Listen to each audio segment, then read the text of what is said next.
नावाचा main button आहे. System पहिली चालू असताना ॲटोच असणार, ती फक्त मॅन्युअल मध्ये घ्यायची. बटन तुमचं चालू करायचं. हा जो वॉल आहे हा घड्याळाच्या रोटेशनला फिरवताना प्रेस करायचा आणि बॅकवॉश वरती घ्यायचा. ह्याच्या स्लॉट मध्ये आला की तुला स्टार्टचं बटन दाबायचं. एक 15 दिवसातून करा ते जे आता सांगतो मी. आता पाणी काय होतं, ह्याची जी घाण येते तुमची पाण्यात येते ती ह्याच्यात येऊन जी घाण आहे ती वेस्ट तिकडे जाते. जी तुमचं वेस्ट लाईन तिकडे पडते ते ह्याच्यातनं येऊन घाण तिकडे जाते. जी घाण साठलेली आहे तुमची ह्याच्यावरती 10 मिनिटं ठेवलं, परत बंद करायचं. परत चालू कर.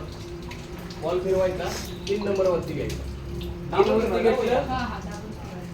3 वरती घेतलं, परत पंप चालू करायचा. फक्त हाच पंप चालू होता तुमचा त्यावेळी, तो मोठा चालू होता. जी राहिलेली जाणार ती सेम तिकडे जाणार. हे जर आता 10 मिनिटं केलं असेल ह्याच्यावरती ह्याला 5 मिनिटं करायचं. 5 मिनिटं झाली समजून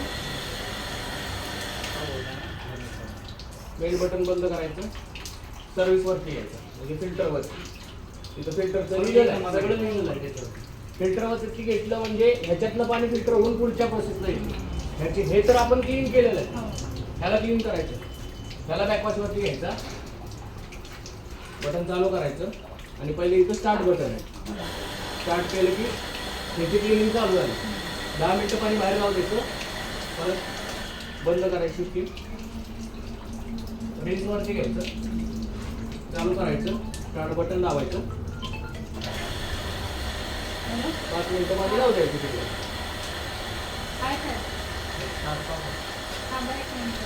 10 मिनिटं झालं, ह्याच्यावरती 5 मिनिटं घ्यायचं, बंद करायचं. पुन्हा फिल्टरवरती घेतलं. फिल्टरवरती ज्यावेळेस दोन्ही वॉल येतात हे आणि हा, ज्यावेळी पाणी पुढच्या प्रोसेसला येते त्यावेळी सिस्टीम ॲटोच टाकायची. फक्त हेच बटन बंद चालू करायचं. ॲटोच केलं, चालू करायचं, ॲटोमॅटिक सिस्टीम चालू आहे. एवढंच फक्त करायचं, त्याची काळजी घ्यायची. तर पाणी तुम्हाला 100% प्युअर भेटेल.